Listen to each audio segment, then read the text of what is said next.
In fiscal 99, the Department of Defense had 1.1 trillion of undocumentable adjustments.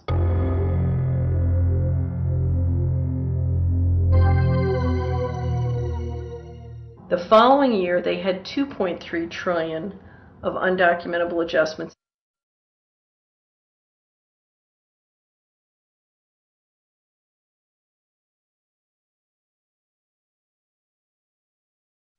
I decided to call the IRS. I spoke to Anthony Burke in Media Relations. He was very nice to me, and I explained to him that I was an award-winning film producer and that I was doing a documentary on the IRS. He seemed a bit stunned by this, then explained to me that Commissioner Everson nor anybody else would go on film to discuss the income tax. But he did say he would call me back. I thanked him for that, but I couldn't help wondering, why was the government making it so difficult for people to see the law? So I decided to bring my crew down to the IRS building to see if I could find some employees to interview. And here's what happened. I said you cannot film here, that's it. Who are you to tell me I can't film here? What's the law? Just tell me where the law is that says that. Can you show me the law that says I can't film here? Is America a free country? I told him they couldn't film here, and he's asking 9 million questions. I told him that's a federal government law. Hey, I told him he couldn't film here. He's telling me he's a citizen and all that, so... I couldn't film him. I'm saying, where's the law that says I can't film here? And I'm asking another question, sir. Then Homeland Security showed up, because I was such a threat to Washington. You got a driver's license up? Yeah, I do. Put that away for me. After convincing Homeland Security I really wasn't Osama bin Laden, I kept wishing the IRS would allow me to interview somebody. Why wouldn't they show the law? What were they so nervous about? I began to have a frightening thought. What if it was our own government we had to be afraid of? With that disturbing thought in my mind, I went to see a group of tax experts. You can look through the statutes and look for the law that requires you to pay. And when you do that, you can't identify a law that requires the average person in America who earns a wage and works in private business to pay an income tax. The Constitution allows for two kinds of taxes. They're called direct and indirect. The federal government in the Constitution can tax almost anything, as long as it apportions the tax if it's direct.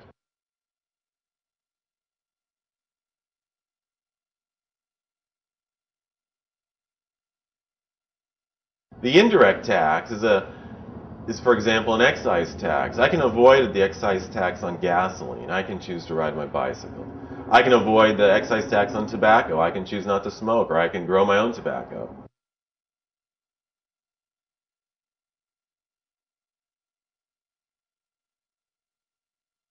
The income tax which is being applied now doesn't meet the criteria of either direct or indirect taxes.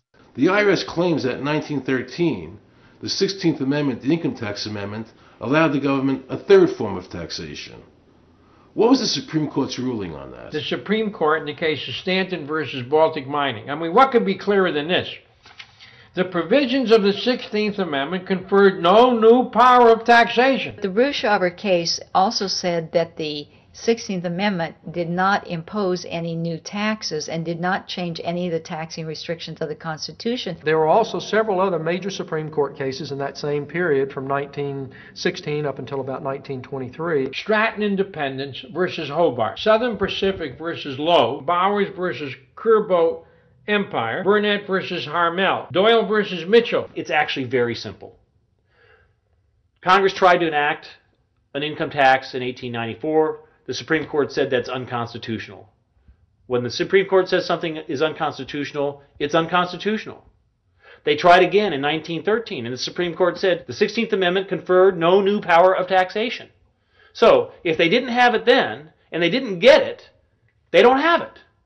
There is no constitutional basis for a tax on the wages of Americans living and working in the 50 states of the Union. Period. End of argument.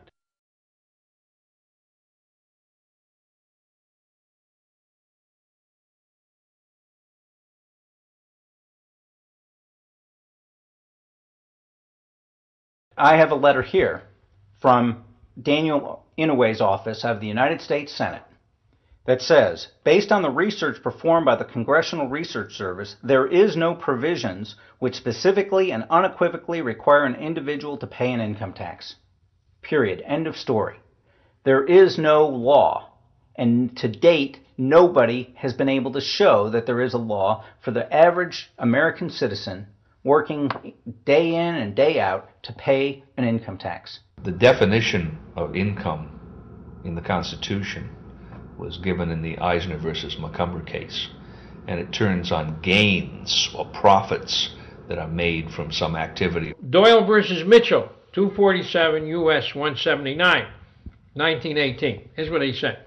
The idea of gain or increase arising from corporate activities. In other words, it doesn't mean wages, it doesn't mean dividends, it doesn't mean alimony. It means a gain or a profit arising from corporate activity.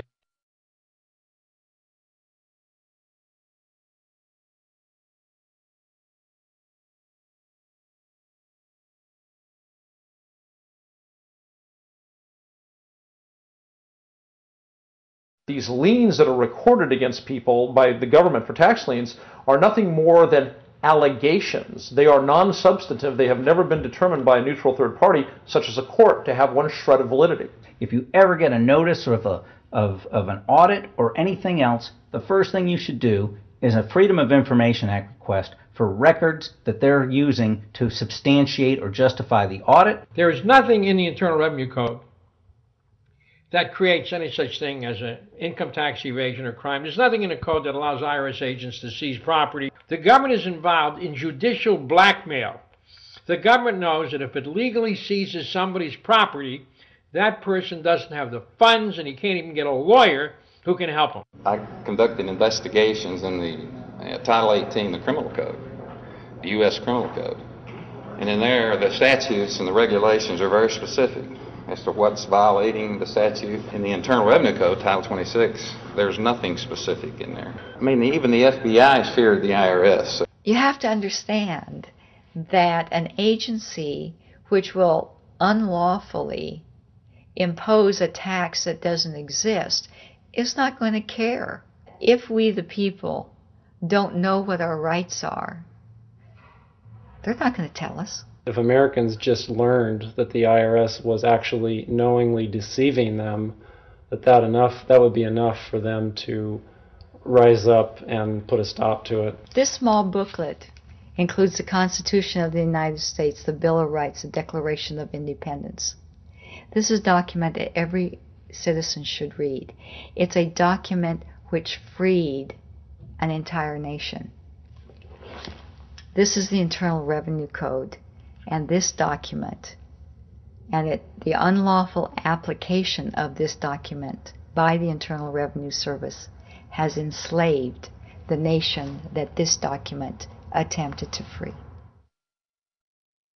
I was very impressed with the people in the tax honesty movement. They weren't kooks, they were highly intelligent, well-researched, and very genuine. I was wondering why I never heard about all these Supreme Court decisions in the media. So I really wanted the IRS's point of view, because to get the true story, it was imperative I hear both sides. I kept wishing Anthony Burke would call me back. He seemed like an honest man. I then proceeded to call my message machine. Hi, this message is for Aaron Russo. This is Anthony Burke at the Internal Revenue Service. Let me suggest some people that you might want to think about talking to. One would be Don Alexander, who's a former commissioner who's here in town in Washington. Another would be Sheldon Cohen, who is both a former commissioner and former chief counsel. All those guys, I think, can answer your question about, where in the tax law it says that you have to pay taxes. Wow, good news, I thought.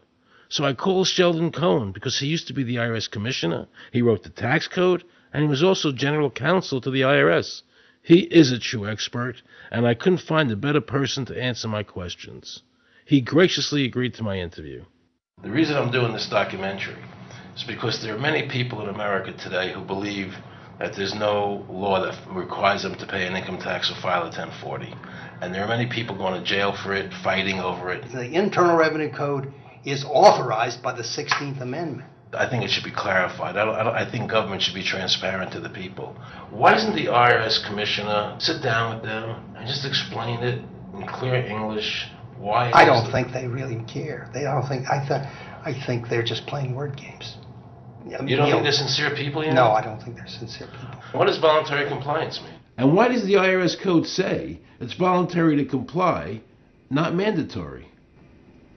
That's a word euphemism we use. We use voluntary compliance when we talk about traffic signals. Most people, at 2 o'clock in the morning, do you stop at a red light?